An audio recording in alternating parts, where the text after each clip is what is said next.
Hey guys, Billy D here. North American Sports Report Sports Bite for March 18th, 2026.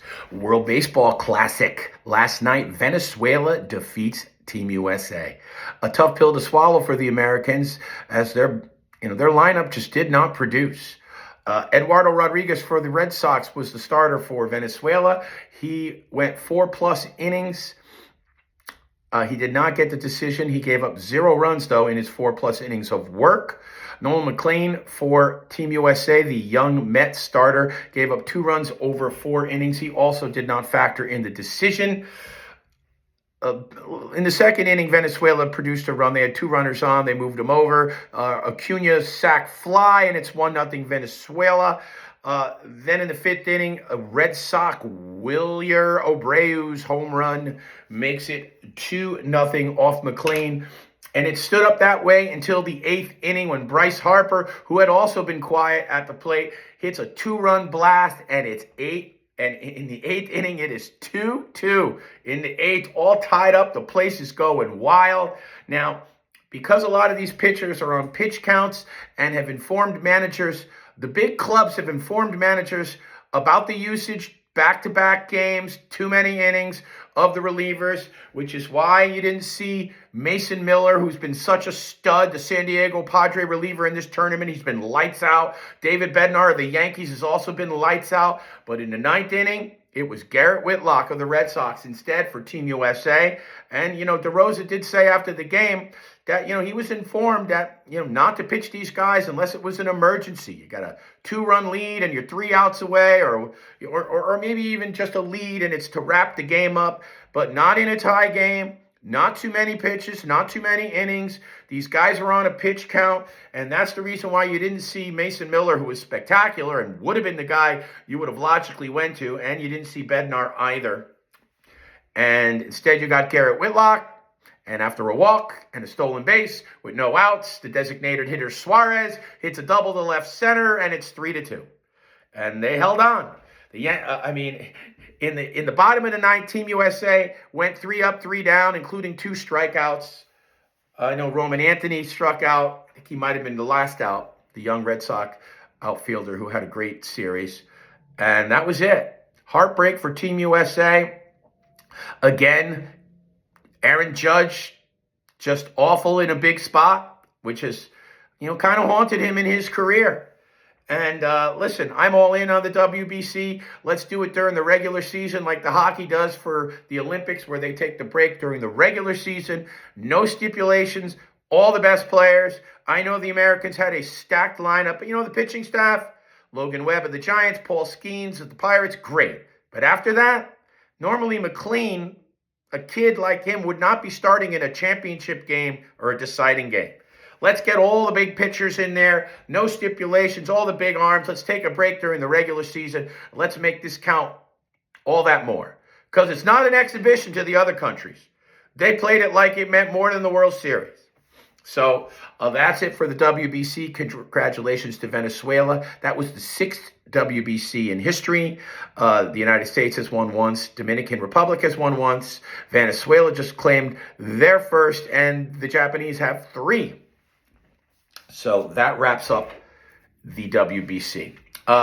Real quick, I like to do a segment on my regular show called Right and Wrong, which I actually changed to Where Billy Screwed Up. Where Billy Screwed Up is when my listeners message me and tell me things I got wrong, things I misspoke, or information I got wrong, or people that should have been honorably mentioned that I forgot to mention. One was the last game I covered. I mentioned Bednar, and I didn't mention Mason Miller in the WBC. So we just gave plenty of kudos to Mason Miller and how great he was, the young Padre reliever in the tournament. Also, I got a little heat from a couple of you guys yesterday, including somebody from we won't give him out by name, but somebody from Little Rock, Arkansas. Somebody from Little Rock, Arkansas called me a freaking moron for forgetting to mention the Arkansas Razorbacks winning the SEC Conference Championship. And I did. I misspoke. I had said that Vanderbilt defeated the Florida Gators, defending champions, in the SEC Championship. That was the semifinal. That's what I meant, because I did give out the entire pool of 64 afterwards, where I mentioned Arkansas as the SEC champion, but I did misspeak. I did say that Vanderbilt won the SEC, beating Florida. Vanderbilt won the semifinal, defeating the Gators, and then were defeated by the Arkansas Razorbacks in the SEC championship. So my apologies. I saw the message on my message board about what an idiot I am. Sorry I misspoke, missed that one. I knew what happened. I just did not relay the information correctly. So Arkansas Razorbacks, SEC champions in the tournament, defeating Vanderbilt, who defeated the Florida Gators. So we straightened that out. Also, when I gave out my pool of 64, it's really 60. It's not 64. So I said 64. It's 60 because the other 4 slots are not determined yet, because you have to, teams 61 through 68 started the tournament last night to determine those final 4 slots. So someone had said to me that I did not relay that properly. At Willie A, at Willie and, which I imagine stands for William Anderson, at Willie and said I did not explain the brackets and the first 4 properly. So we're going to get to that right now. I did give you the 60 teams that had wrapped it up, and I give you the bracket. Someone else said to me that I didn't pick brackets. Am I going to pick all the brackets? I am. Tomorrow I will pick my predictions for all 64 teams, the brackets, all the way to the Final Four and the championship. I'm going to do that tomorrow. As of right now, we don't have all those teams decided, because the first 4 games, which is 4 of them, are currently going on. Now, last night, UMBC, the Retrievers, lost to Howard 86-83. So Howard wins their first NCAA tournament game in their history, and they will advance to that pool of 64. Texas, on a last-second shot, defeated NC State 68-66. They will also advance. Now, today, Prairie View A&M plays Lehigh, and Miami of Ohio, that Miami of Ohio that went 31-1, losing in their conference championship in the first round, which didn't make them look good, which is why they're in the 61-68 and the first 4, as they call it. That's what they call the first 4 games. Now, I gave out the teams yesterday, and I guess I wasn't clear on that. So some people said I did not make the first 4 games clear on the matchups and when they were being played. So I'm doing that now. UMBC Howard has already been played. That happened last night, as did Texas NC State. Howard defeats UMBC 86-83. Texas defeats NC State 68-66. So they will advance to the pool of 64. Now, today, you are going to have Prairie View A&M versus Lehigh. That game is, let's see when that game is. That game is at 6:40 p.m. Lehigh is a 3.5-point favorite. And now we're waiting. And okay, so Miami of Ohio will play at 9:15 p.m. SMU is a 7.5-point favorite over Miami of Ohio, who went 31-1. So they play at 9:15. So after those 2 games are completed, the first 4 games to get the last 4 recipients will be complete, and you'll have your pool of 64. So if I didn't explain that thoroughly, now I have. And I did give you the whole bracket yesterday, and now you have the to be determines. Well, you will have the last 2 tonight. Remember, 6:40 and 9:15. Those are your 2 NCAA tournament games that will get us down from 68 to 64 tonight. Prairie View A&M and Lehigh, and Miami, Ohio, and SMU. So when that's decided, we'll have our 64 finalized, and that all starts Thursday and Friday.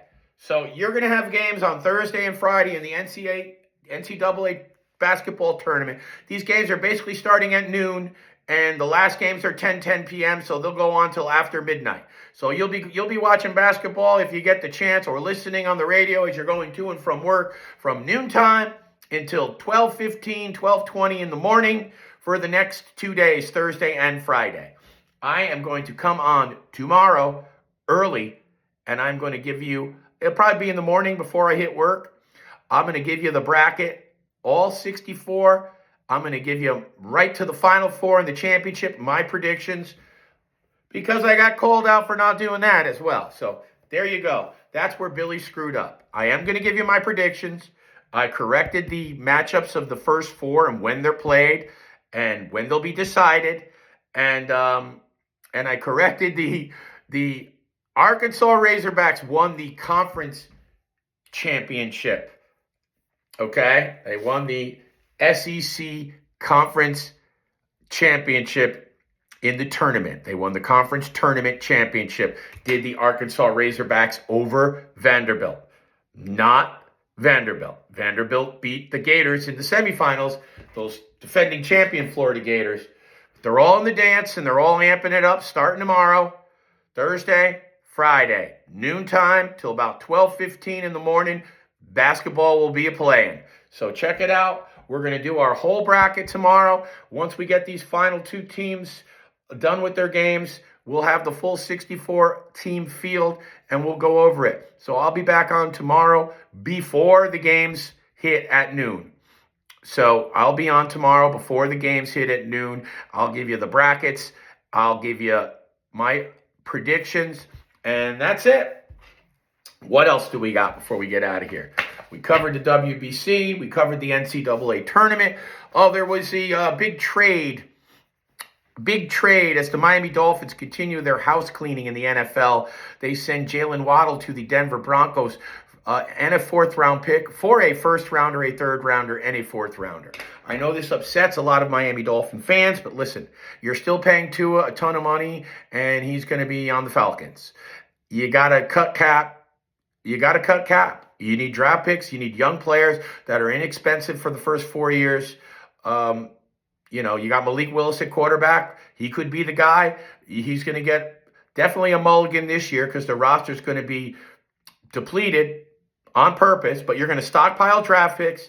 It's the right play for the Dolphins. You're going to cut payroll, stockpile draft picks, and for the Broncos, who are a now team, Jalen Waddle will help immensely. That is a good trade for both teams. Now, also since last we spoke, well, not since last we spoke, but we were on the air when this went down, when the Max Crosby deal was rescinded because the Ravens were unhappy with his physical. They say he flunked his physical, and the Ravens sent him back to Oakland, which would have given the Raiders, Las Vegas Raiders, which would have given the Raiders 2 first-round draft picks. So now Crosby's back to Las Vegas, who's had a busy free agency with a lot of good ads, and they're going to draft Fernando Mendoza. But the Ravens, in turn, then went and signed a Trey Hendrickson, the free agent from the Bengals. So they get the rush end without giving up the draft picks. He's a little older. Is he as good as Max Crosby? No. But he might be with Max Crosby coming off a knee injury. We don't know. Because apparently the reason why Crosby flunked that physical was he was still on crutches a week before a week before he was checked out. A week before that physical, he was still on crutches from the knee surgery. So that being said, we'll see. Time will tell if it was the right move. But I know that the Ravens still got their rush end, and they didn't have to give up any draft picks to get it. So that also might work out for both teams. Maybe Crosby's got something to prove. He gets healthy, goes back and plays for the Raiders this year and kicks ass like no tomorrow. So, we shall see. So those are your big NFL moves that have happened since we spoke any NFL. We have covered our NCAA. We wrapped up the World Baseball Classic, and that is it. I'll be on tomorrow. I am Billy DiNapoli. Please subscribe to the North American Sports Report YouTube page, and also follow Billy DiNapoli on Instagram and Facebook, and North American Sports Report on Facebook too, because we're always live on Billy DiNapoli, and we're live on North American Sports Report when I do go live and don't do a pre-recorded show. But we also re-air on North American Sports Report Facebook, and we re-air on the fan page, which you guys can sign up for and post your own stories. The North American Sports Report fan page. You can post your own pictures when you're at games. You can have your own sports stories you could post with your own opinions, whatever you want. You post them as long as they're not offensive. I leave them up. You could talk sports with the rest of the group anytime you want. So I always re-air the shows on the fan page, on the Facebook page, and it's always live on YouTube and the Billy DiNapoli page. So please subscribe to the YouTube channel, and please follow the other pages because you get it all on all of them. I'll also post on TikTok and X occasionally as well, so follow me there too. Thank you. This is Billy D. I'll catch you guys tomorrow with my bracket and my predictions. See you guys later.